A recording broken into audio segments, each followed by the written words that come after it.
உரையை நான் முடிச்சிக்கொள்கிறேன். நன்றி, வணக்கம்.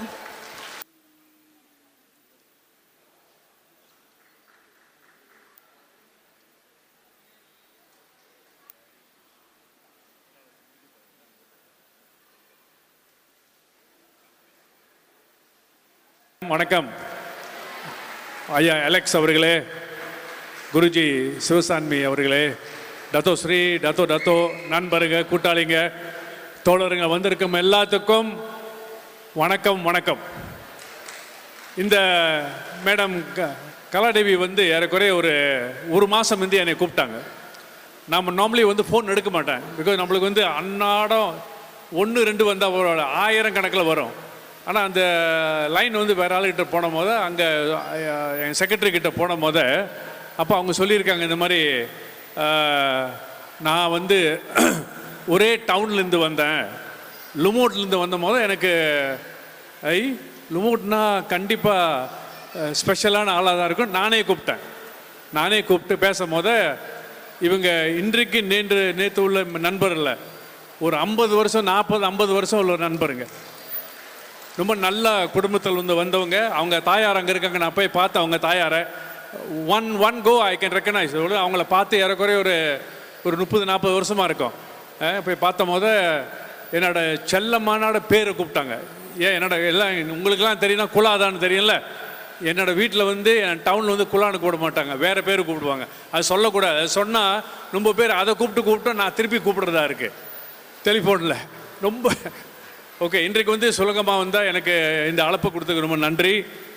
கலாதேவி இந்த மாதிரி சிறப்பாக செய்வாங்கன்னு நான் நினைக்கல, ஆனால் செஞ்சது ரொம்ப சந்தோஷம். இந்த இசையை நம்ம கலாச்சாரம் அதை பற்றியெல்லாம் நல்லா பெருவு பண்ணோம், ரொம்ப முக்கியத்துவம் கொடுக்கணும். இந்த உலகத்திலே ஹிஸ்டாரிக்கலி பார்த்திங்கன்னா தமிழ் லாங்குவேஜ் தான் ஓல்டஸ்ட் லாங்குவேஜ். ஆனால் நம்ம அந்த தமிழ் படிக்கிறதுக்கோ பழகிறதுக்கோ ரொம்ப தயங்குவோம். ஆனால் நம்மளுக்கு தெரில, நம்மளோட எசெட் நம்மளுக்கு தெரில.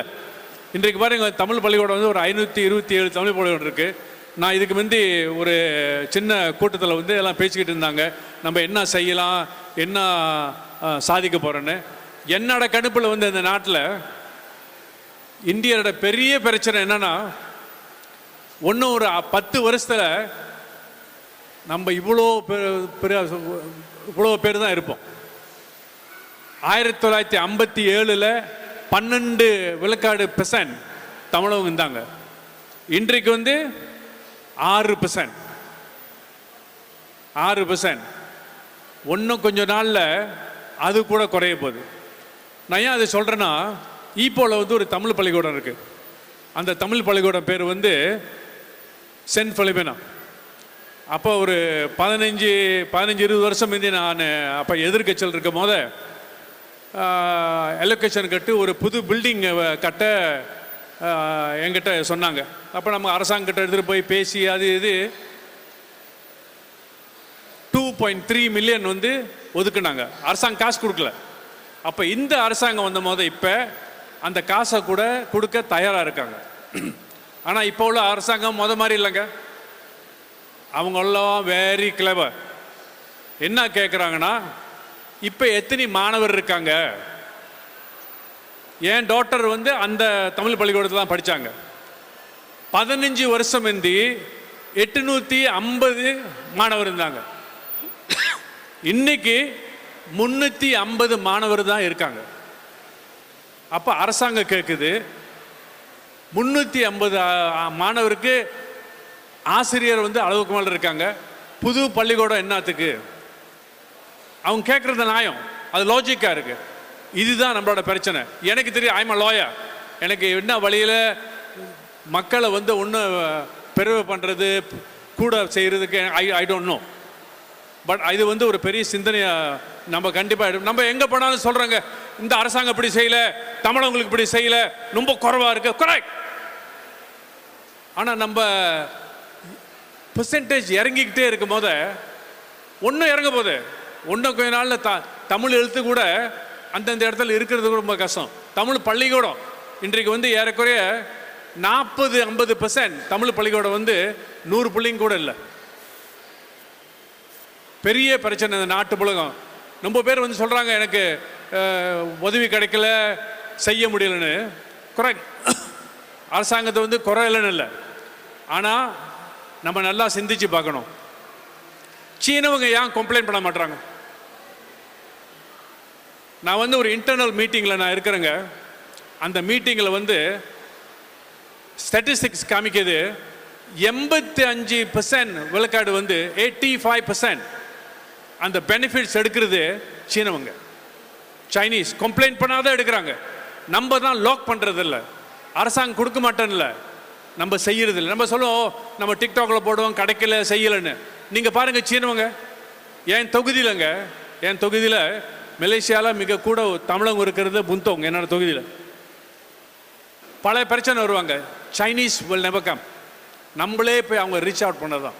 அந்த மாதிரி நான் என்ன சொல்ல வரேன்னா, நம்மளுக்கு எல்லா சலுகையும் இருக்குது, நம்மளே போய் தேடி பார்க்கணும், இல்லாட்டி முடியாது. இன்னொரு விஷயம் என்ன சொல்லணும்னா, நாளைக்கு வந்து எங்கள் கட்சியோட எலெக்ஷன். நான் வந்து இந்த கமிட்டியில் வந்து 30 வருஷம் உறுப்பினராக இருக்கேன். இதான் மொதல் வாட்டி அந்த தேர்தல் வந்து நான் நிற்க வந்து தயாராக இல்லை. நான் ஏன் நிற்கலைன்னா, ஏன்னா ரொம்ப பேர் என்ன சொல்கிறாங்க, நீ பதவி விட்டு போயிடுவே, துணை அமைச்சர் போயிடுவேன். அதுக்கு இதுக்கு சம்மந்தமே இல்லை. நான் நாடாளுமன்ற உறுப்பினராக இருப்பேன். நான் வந்து ஏறக்குறைய 24 வருஷமாக நாடாளுமன்ற உறுப்பினராக இருக்கேன். எனக்கு 1-2 வருஷம் இருக்குது, அது நான் இருப்பேன். ஆனால் கட்சியில் வந்து ஒரு முக்கியமான பதவி வந்து எடுக்க வந்து முடியாது. ஏன்னா நான் வந்து எலெக்ஷனை நிற்கலை, நான் வந்து அந்த பதவி எடுக்கிறதுக்கு நியாயம் இல்லை. ஆனால் அதே நேரத்தில் எங்கள் கட்சியிலும் சரி மித்த கட்சியிலும் சரி ரொம்ப இளைஞர்லாம் இருக்காங்க. என்னோட கணிப்பில் அவங்களுக்கெல்லாம் வாய்ப்பு கொடுக்கணும். கடைசி வரைக்கும் நானே அங்கே இருந்து நான் தான் செய்ய முடியும், நான் தான் சாதிக்க முடியும், குலசேகரம் ஒண்டி தான் செய்யணும், அது நியாயம் இல்லை.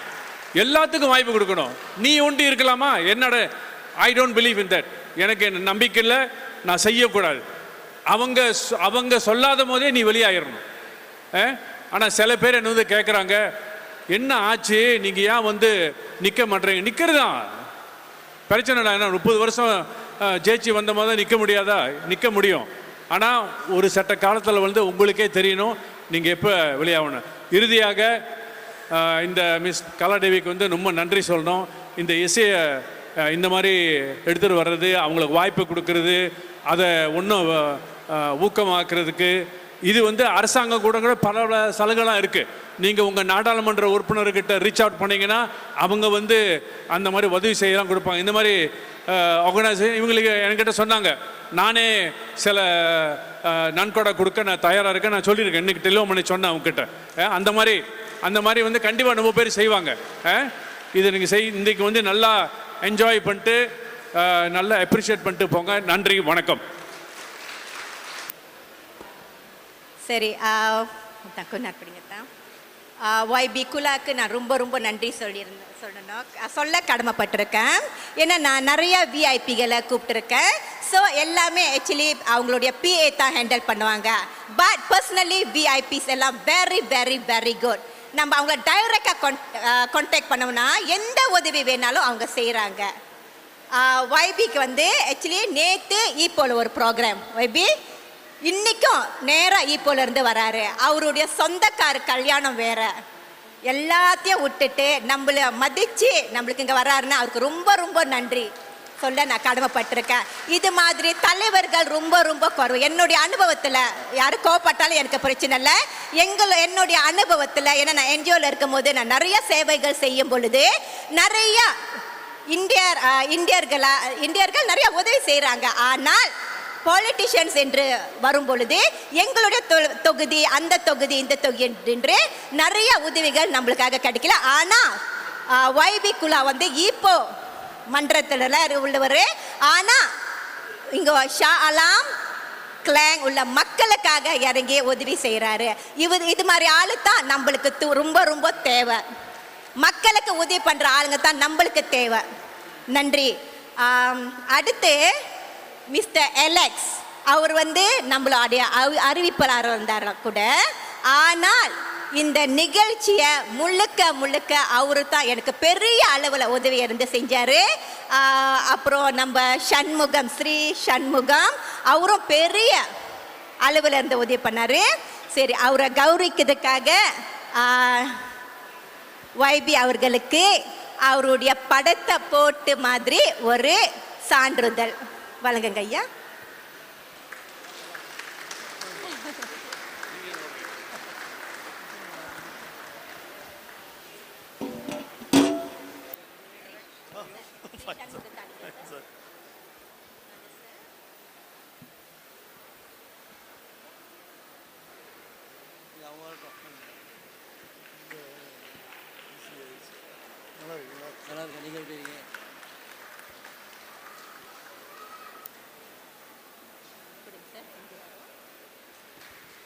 இவர் தான் டத்தோ ஸ்ரீ கணேசன்.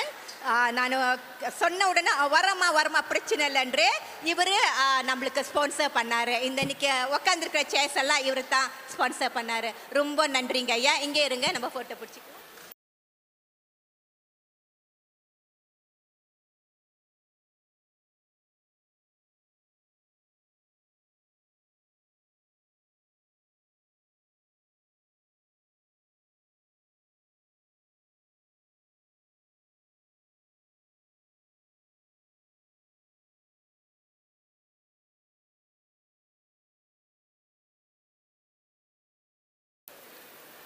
அடுத்து வாங்க டத்தோ எம் கோபாலகிருஷ்ணன்.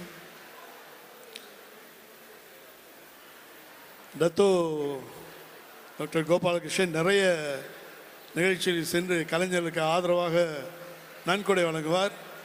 அதே போல தான் நம்ம டத்தோ ஸ்ரீ டாக்டர் தினகரனும் நிறைய நன்கொடை வழங்குவார். அவருக்கு இந்த வேளையிலே நம்முடைய பாராட்டுகளை தெரிவித்துக் கொள்வோம்.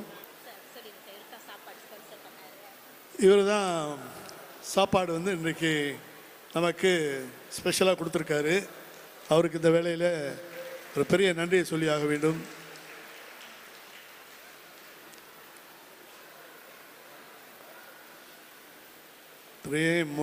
முருகன் பத்மா அவர்களை பாராட்டுகின்றோம். அடுத்து அவர்களை மறக்கக்கூடாது, அந்த மனப்பான்மை தான் எல்லோருக்கும் இருக்க வேண்டும் என்பதற்காக நம்முடைய நிகழ்ச்சி ஏற்பாட்டாளர் கலாதேவி அவர்கள் சிறப்பாக பலரை இங்கு சிறப்பித்துக் கொண்டிருக்கிறார்கள். அந்த வகையில் டத்தோ ஸ்ரீ தினகரன் அவருடைய மேடைக்கு அழைக்கின்றேன். அடுத்து நம்முடைய புரட்சி பெண்மணி, இன்னொரு புரட்சி பெண்மணி ஜேன் அவர்களை அன்போடு மேடைக்கு அழைக்கின்றோம்.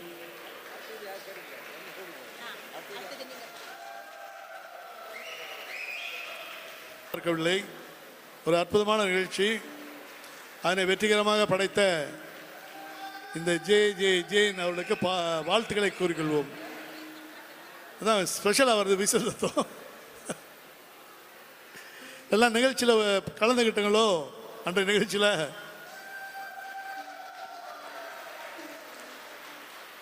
நன்றி நன்றி நன்றி. இன்னைக்கு பாடி எல்லோரையும் வேப்பில் ஆழ்த்தினார். ஒரு பெரிய விஷயம், ஒரு பெண்மணி அந்த அளவுக்கு மண்டபம் நிறைந்து கூட்டத்தை கூட்டிய ஒரு மாபெரும் புரட்சி பெண்மணி. அவருக்கு இந்த வேளையிலே கண்டிப்பாக வாழ்த்தினை கூறியாக வேண்டும்.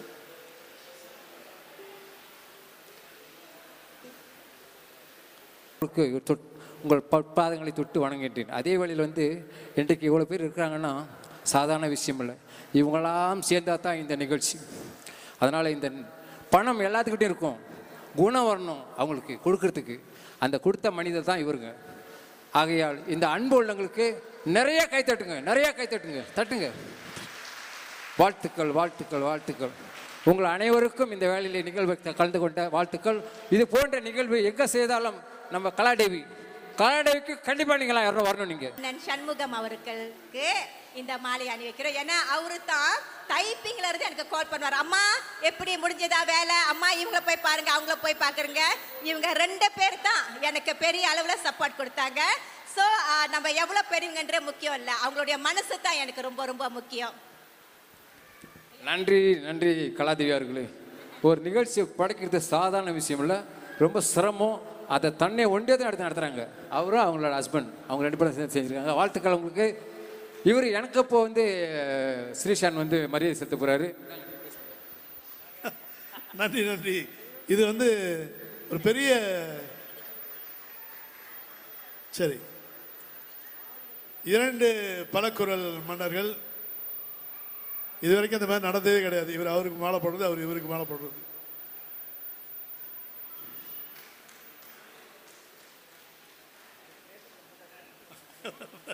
ஆமாம். திரு நாகராஜ் அவர்களுக்கு சிறப்பு செய்கின்றோம். இந்த இசைக்குழுவை இத்தனை வருஷம் சிறப்பாக வழிநடத்தி வந்தவர் திரு நாகராஜ் அவர்கள், இசைக்குழுவின் தலைவர். அவருக்கு சிறப்பு செய்வோம்.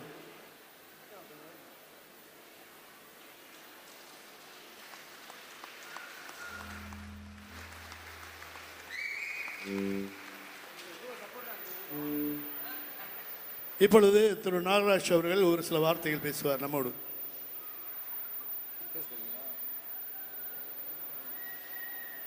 நன்றி வணக்கம். இதான் முதல் டைம் நாங்கள் கோலம் போடுற நிகழ்ச்சிக்கு வரோம். பெரும்பாலும் இந்த ஒகேஸில் ஒரு 20-30 வருஷம் இயங்குது. அதாவது இது வந்து -1 கிடையாது, 10-15 பேர் வாசிக்கிறாங்க. இங்கே வந்தவங்க எல்லாம் உண்மையிலே அற்புதமான கலைஞர். என்கிட்ட மட்டும் யாரும் கேட்டது கிடையாது. எனக்கு நான் வந்து பாட்டு படிக்கிறேன், இசை வாசிக்கிறேன், எவ்வளோ கொடுக்கறேன்னு கேட்டது கிடையாது. அவ்வளோ சந்தோஷமாக அந்த வாசிக்கிறாங்க. ஸோ ஒரு அற்புதமான கலைஞரை பார்த்தது கிடையாது. அண்ணன் MS மணி இருக்கார், மூத்த கலைஞர். அங்கே கண்ணா ரொம்ப சிறு வயசு. கண்ணாக்கு வந்து ஒரு 34 வயசு இருக்கும், இசை வச்சுக்கிறாரு. அவர் வந்து நான் கேட்டேன், ஹலோ அவரும் அங்கே போய் போகும். இந்த சிறு வயசில் நீங்கள் சிறு வயசு பாட்டு படிக்கல எப்படின்னு. அது எங்கள் அப்பாவும் கலைஞர்னு. அண்ணன் பாஸ்கர் என் கூட இருக்கிற 30 வருஷத்துக்கிட்ட. வேற ரிச்சர்ட் அற்புதமானவர். வேற இவங்க கலைஞர்கள் எல்லாம் இந்த உரிமை சட்டு வந்திருக்கு. எல்லாம் சித்தியாவும் ஈப்போலேருந்து வராங்க, ராத்திரி வரைக்கும் வாசிப்பாங்க. அற்புதமான கலைஞர் இவங்க. இதை முடிஞ்சு நாங்கள் ஒரு திட்டம் போடுங்க, ரோட் ஷோக்கு போகலான்னு. அநேகமாக சித்தியாவான், டைப்பிங், சுங்காய் பத்தானி இந்த கலைஞரெல்லாம் ஒத்துழைப்பாங்கன்னு எனக்கு ஒரு நம்பிக்கை இருக்கு. எப்படி சொல்லுவோம்? ஓகேவா? ஸ்ரீஷான் போய் தர பார்க்கலங்க. இந்திராணி கேஸ் கூட நீங்கள் பாருங்க, எல்லா லாயரும் பின் வாங்கிட்டாங்க. எங்கள் லைசன்ஸ் ப்ரோக்கோ பண்ணணும் எனக்கு. அது சில இஸ்லாம் சார்ந்தது. ஆனால் அவர் மட்டும் அந்த கேஸ் வெற்றிகரத்தனமாக தைரியமாக முடிச்சு கொடுத்தாரு. அது எனக்கு வந்து ஒரு தைரியம் பாராட்டுறேன். அவர் இங்கே வந்துட்டார், காசு கொடுப்பார், அந்த அடிப்படையில் சொல்லலாம், கொடுப்பார் கண்டிப்பாக எனக்கு தெரியும். இருந்தாலும் நல்ல மனுஷன். அவங்க அப்பாவும் குள்ள உங்களுக்கு தெரியுமா, MIC ஒரு தலைவராக இருந்தார். அப்போ இருக்கும்போது சண்முகம் இருக்காரா விளைத்தார். அப்போ 1970 கிளாப் பேல் மணி MIC ஜோன் பண்ணி இதோட பெரிய நிகழ்ச்சி போட்டாங்க. அது மிஸ்டர் முருகேஷ் தான் காரணம். அவங்க ஃபாதர் திரையான கலைஞர். அப்போ நான் சின்ன பையனை தான் இருப்பேன். லுமோட்டில் போட்டாங்க, பெரிய 1970s போட்டாங்க. அப்போ சண்முகநாதன், லாரன்ஸு, ஜூலியட்டு, பெரிய பெரிய கலைஞர்லாம் வந்தாங்க. குலா ஃபாதரும் பேல்பலியாபையும் போட்டிருந்தாங்க. அப்போ எனக்கு ஒரு வார்த்தை கேட்டுச்சு. குலா ஃபாதர் சொன்னார், நல்லா சாப்பாடு போடுற கலைஞர்களான்னு. ஸோ இது கலை நல்லா நாங்கள் ஸ்டார்ட் பண்ண போகிறோம். கொஞ்சம் நாள் தான் இருக்குது. மிஸ்டர் குலா ஒரு 5-6 பாட்டு கிடைப்புவார். நன்றி, வணக்கம். எம்ஜிஆர் கலை நிகழ்ச்சிக்கு இவங்களாம் வரல, தவிர்க்க முடியாத காரணங்களால் வர முடியல. ஸோ அவங்களுக்கு நான் இங்கே சிறப்பு செய்கிறேன். நன்றி, வணக்கம்.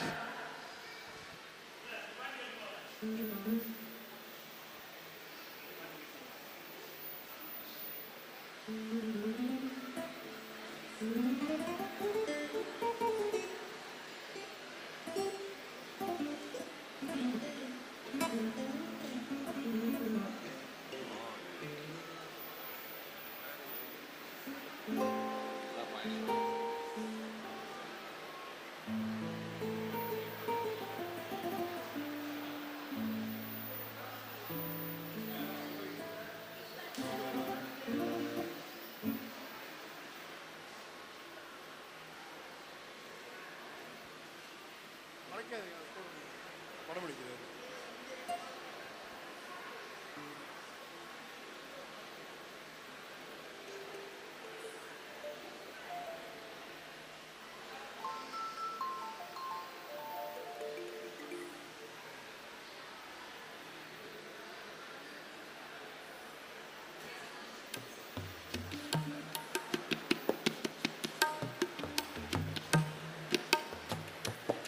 மாதவன் கொஞ்சம் ரெடி ஆகிட்டு வாங்க, மேலே லேட் பண்ணாங்க, நில்லுங்க.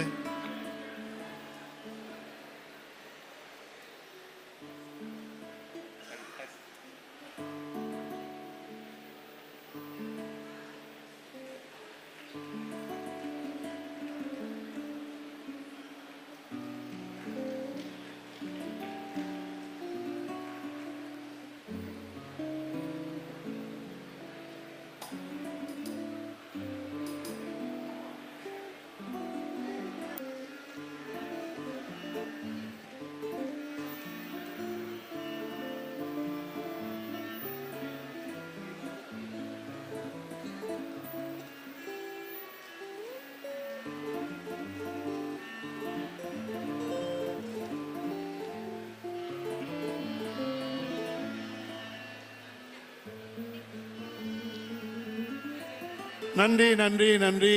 அனைவருக்கும் சிறப்பு செய்யப்பட்டது. நம்முடைய ஜெயின் அவர்கள் அன்றைய நிகழ்ச்சியில் இந்த பிரமுகர்கள்லாம் கலந்து கொள்ள முடியாது போனதுனால இன்றைக்கு அந்த சிறப்பு செய்து விட்டார். எல்லோருக்கும் வாழ்த்துக்கள். ஏபி சிவம் அவர்களுக்கு சிறப்பு செய்யப்படுகின்றது.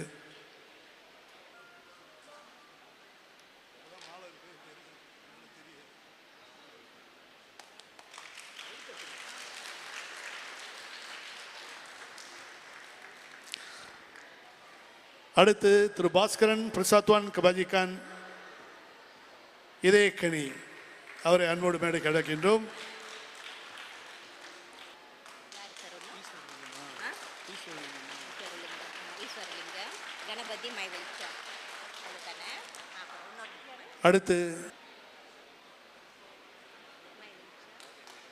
அடுத்து திரு கணபதி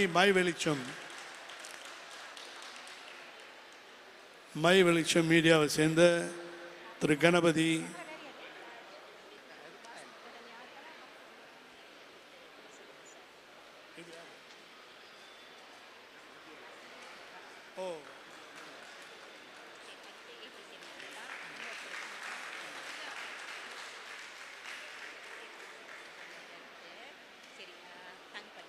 அடுத்து திரு சுப்பிரமணியன் தங்கவேலு அவர்களை அழைக்கின்றோம்.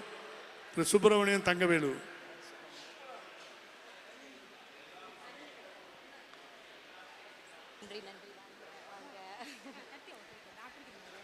எல்லோருக்கும் வணக்கம். திரு சுப்பிரமணியம் தங்கவேலு அண்ணன், இந்த நிகழ்ச்சி முழுக்க இவ்வளோ அருமையாக நடந்தது இவர் தான் முதல் காரணம். ஒரு மாதத்துக்கு முன்பு இந்த நிகழ்ச்சி ஆரம்பிக்காத போது இவரை தச்சையில் ஒரு நிகழ்ச்சியை பார்த்தேன். அப்போ நான் பேசியிருந்தேன். அப்போ அவர் என்கிட்ட வந்து நேராக கேட்டு என் பற்றி விசாரிச்சுட்டு அப்புறம் நான் சொன்னேன், சார் இது மாதிரி ஒரு நிகழ்ச்சி நடத்துகிறேன், அம்மா கவலைப்படாதீங்க, உங்களுக்கு என்ன உதவி வேணாலும் நான் செய்கிறேன் சொல்லிட்டு தெரியாத அறிமுகமாகாத ஒரு ஆளு இவ்வளவு பெருசா இந்த நிகழ்ச்சி நடக்கிறதுனா இவர் தான் முழுக்க முதல் காரணம். எந்த ஒரு மதிப்பு மரியாதை எதிர்பார்க்காத நடுராத்திரியில கூட கால் பண்ணி அம்மா இவங்கள பாத்தீங்களா, அம்மா இவங்கள பாருங்கன்று நிறைய விஐபிகள் இவர் மூலியமா தான் எனக்கு அறிமுகம் படுத்துது.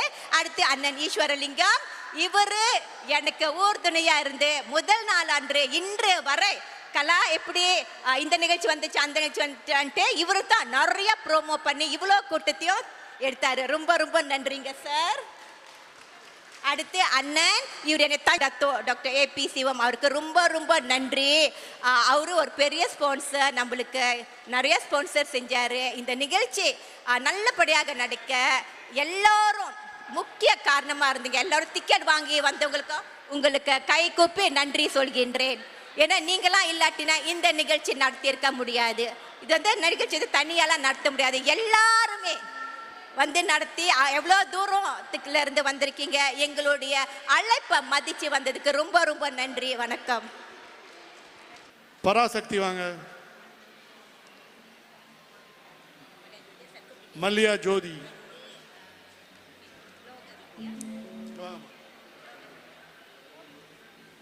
லோக வித்யா நடன கலைஞர் லோக வித்யா வாங்க. அடுத்து லிஷானேலி மோகன சுந்தரம்.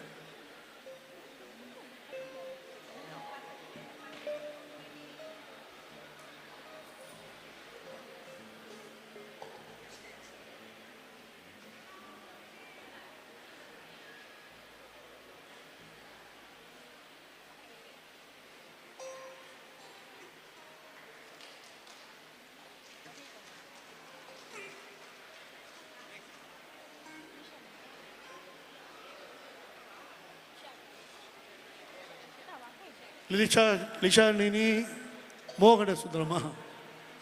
லிஷாலினி மோகன சுந்தரம்.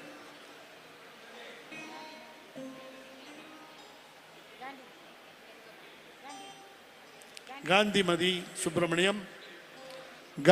சுப்பிரமணியம் வாங்க.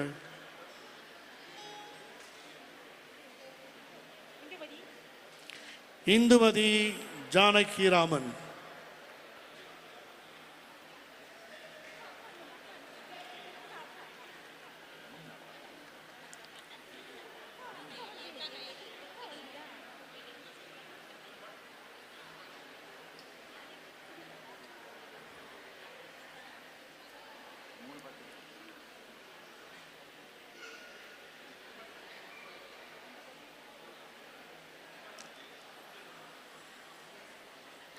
அடுத்து காந்தராவ் புஷ்பவல்லி.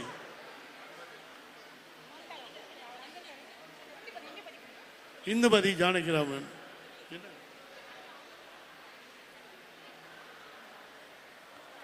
காந்தராவ் புஷ்பவல்லி.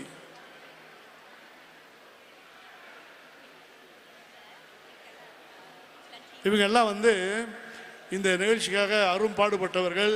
நிறைய நம்முடைய நிகழ்ச்சி ஏற்பாட்டாளர் அவங்களுக்கு உதவி செஞ்சுருக்காங்க. நம்ம கலாதேவியருக்கு நிறைய உதவிகள். ஒரு நிகழ்ச்சி நடத்துறது சாதாரண காரியம் இல்லை. அந்த வகையில் இவர்கள் அனைவரும்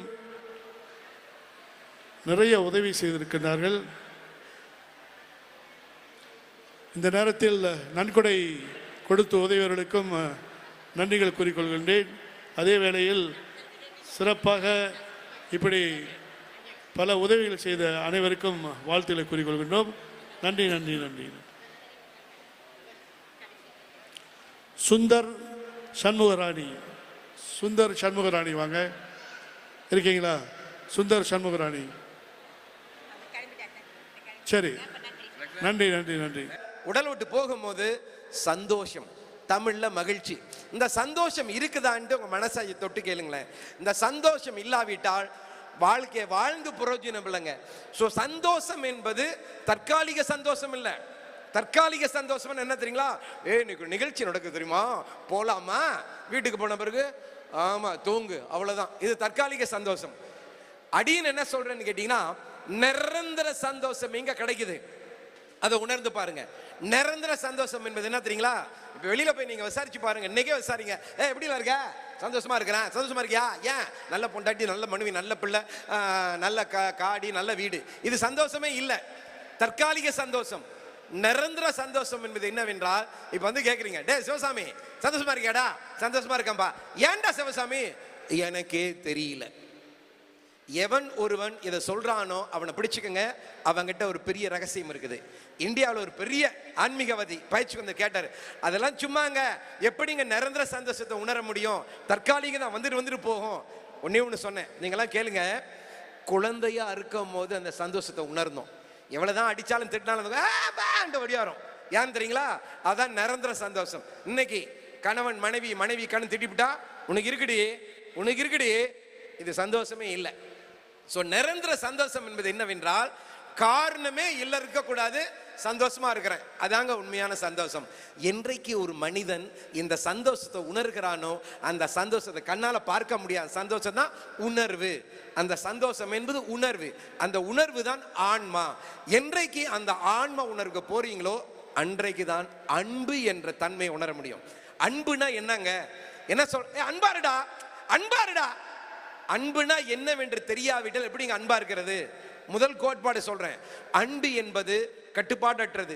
ஜாதி, மதம், இனம், பாசம், நேசம், குலம், கோத்திரம், உயர்வு, தாழ்வு, ஆண் பெண் வித்தியாசம் பார்க்காத உண்மையான அன்பு. ஆனா இன்னைக்கு ஜாதி மதத்தை பார்த்துக்கிட்டு இருக்கோம். எப்படிங்க கடவுள் உள்ளுக்கு வருவாரு? ஸோ தயவு செய்து உங்களுக்கு, ஏன்னா அறிவிப்பாளர் மேல வந்துட்டாரு, அது அறிகுறை என்னன்னா, மவனை போதுண்டா நிப்பாட்டு சொல்றதுக்கு ஒரு அறிகுறி போல இருக்கு. அவர் ஓகேன்னு சொன்னா நிப்பாட்டிடுறேன். அடிப்படை அன்பை உணருங்க. இதுல ரொம்ப முக்கியமான செய்தி என்ன தெரியுங்களா? நீங்களா ஏன் தெரியுமா சந்தோஷமா இருக்க முடியல? பல காரணங்கள். ஒரு காரணம் என்னன்னா, ஏற்றுக்கொள்ளக்கூடிய தன்மை இல்லை. ஏற்றுக்கொள்ள தன்மை இல்லாவிட்டால் நீங்க காலம் முழுதும் சந்தோஷமா இருக்க முடியாது. ஏற்றுக்கொள்ளுங்கள். ஓகே, வாழ்க்கையில எந்த நடந்தாலும் இது சாதாரண விஷயம் இல்லை. ஆனா எங்க பயிற்சிக்கு வந்தீங்கன்னா இதை உணர வைப்பாங்க. இது சும்மா பேசுற பயிற்சியில, தத்துவ பயிற்சியில. அப்படி இந்த பயிற்சி சரியில்லைன்னா 25 வருடம் தமிழ்நாட்டில் வரவேற்பு கிடைக்காது. 31ஆம் தேதி 12வது மாதம் இந்த வருஷம் வெள்ளி விழா கொண்டாட போறாங்க, 25ஆம் ஆண்டு, பெரிய அளவில். ஸோ இது எதுக்காக சொல்றேன்னு கேட்டீங்கன்னா, நம்ம எங்கெங்கயோ சுத்துறோம், ஆனா உள்ளுக்கு இருக்கிற அழுக்க சுத்தப்படுத்த மாட்டோமே. அந்த அழுக்கு தான் கோபம், கவலை, வேதனை, பொறாமை. இதை சரி கட்ட தெரிஞ்சிருச்சுன்னா நீங்க எங்கேயும் போக வேண்டாங்க, வாழ்க்கையில நீங்க அமோகமா வாழலாம். இப்பொழுது ஒரு கதை சொல்லி முடிக்கிறேன். ஓகே, ஒரு கதை சொல்றேன். ஒருத்தர் என்ன செஞ்சிருக்கிறாரு, ஒரு இந்து கடவுள்கிட்ட போயிருக்கிறாரு. நல்லா கவனமா கேளுங்க, இது ரொம்ப முக்கியமான ஒரு கதை. கடவுள்கிட்ட போயிருக்கிறாரு. போய் என்ன சொல்லி இருக்கிறாரு, ஒரு இந்து, நான் சிவசாமி வந்திருக்கிறேன் முருகா, நான் சிவசாமி வந்திருக்கிறேன் முருகா. முருகன் சொன்னாராம், நான் இருக்கிற வரைக்கும் வராத, நான் இருக்கும் போது வராதன்னு சொல்லிட்டாராம் முருகன். சிவசாமி போயிட்டாராம். அடுத்தது மறுநாள் போயிருக்கிறாரு. மறுநாள் கர்த்தர்கிட்ட போயிருக்கிறாரு. கர்த்தரே, நான் சிவசாமி வந்திருக்கிறேன், நான் சிவசாமி வந்திருக்கிறேன் கர்த்தரே. நான் இருக்கிற வரைக்கும் வராதுன்னு சொல்லிட்டாராம் கர்த்தர். சிவசாமி போயிட்டானா. மறுநாள் மீண்டும் சிவசாமி போயிருக்கிறான். இப்போ வந்து அல்லாஹ், அல்லாஹ் நான் சிவசாமி வந்திருக்கிறேன், நான் சிவசாமி வந்திருக்கிறேன். அல்லாஹ் சொன்னாராம், நான் இருக்கும் போது வராத, நான் இல்லாத போது வா. இன்னும் குழம்பி போயிட்டான். மீண்டும் மறுநாள் போயிருக்கிறான். ரொம்ப தெளிவா போயிருக்கிறான் சிவசாமி. நல்ல கவனமா கேளுங்க. இப்ப என்ன தெரியுமா சிவசாமி போய் சொல்லியிருக்கிறான், முருகா, அல்லாஹ், கர்த்தரே, உன்னோட சிவசாமி வந்திருக்கிறேன். 3 பேரும் வந்து கட்டி அணைச்சாங்களாம்.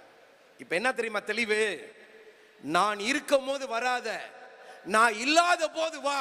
அப்படி என்றால் என்ன தெரியுங்களா, நான் என்ற அகங்காரம், அகம்பாவம், திமிரு இருந்துச்சுன்னா கடவுள் உள்ளுக்கே வரமாட்டான். இந்த உண்மையை உணருங்க. இன்னைக்கு ரொம்ப பேருக்கு ஒரு பட்டம், பதவி, நிலைக்கு வந்தா என்ன எனக்கு தெரியாதா, நான் அந்த நானை தூக்கி போடுங்க, அப்பதாங்க கடவுள் உள்ளுக்கு வருவான். ஸோ இந்த கதையை ஞாபகத்தில் வச்சுக்கோங்க. வாழ்க்கை ரொம்ப ரொம்ப சிறப்பா இருக்கும். எவ்வளவு உயர்றவங்க பணிவா இருக்கணும். அதான் வாத்தியார் பாடியிருக்கார்ல, பதவி வரும்போது பணிவும் வர வேண்டும், துணிவும் வர வேண்டும் தோலா, பாதை தவறாமல் பண்பு குறையாமல் பழகிவர். செம்மங்க. ஸோ அந்த கடைசியா அந்த வரியை சொல்லிட்டு முடிக்கிறேன். இந்த பாடலை போய் வீட்டில் கேளுங்க, ரொம்ப ஆச்சரியப்படுவீங்க.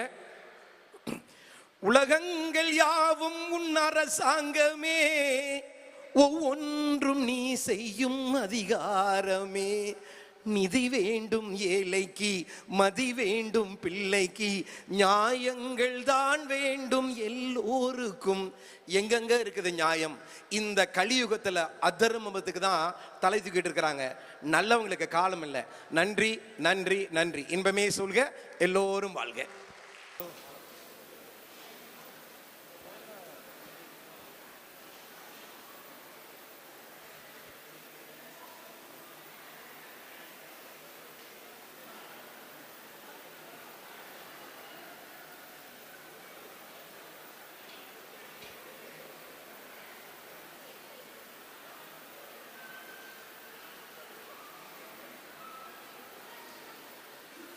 எல்லா பேரும் சொல்லுவார், இவர் பேர் மட்டும் சொல்ல மாட்டாங்க. ஆனால் இன்றைக்கு இந்த நிகழ்ச்சியை வழி நடத்த தந்தா இது நம்முடைய அறிவிப்பு செம்மல் திரு அலெக்சாண்டர் அவர்கள், அவருக்கு ஒரு சிறப்பு செய்யப்படுறாங்க. அவருக்கும் வாழ்த்துங்கள்.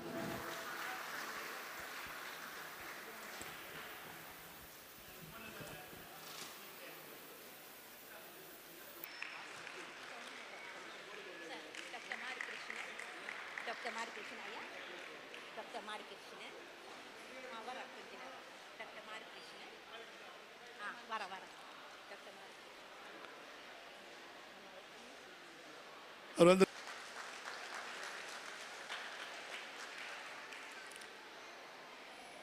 அடுத்து திரு மணிமாறன் மாணிக்கம்.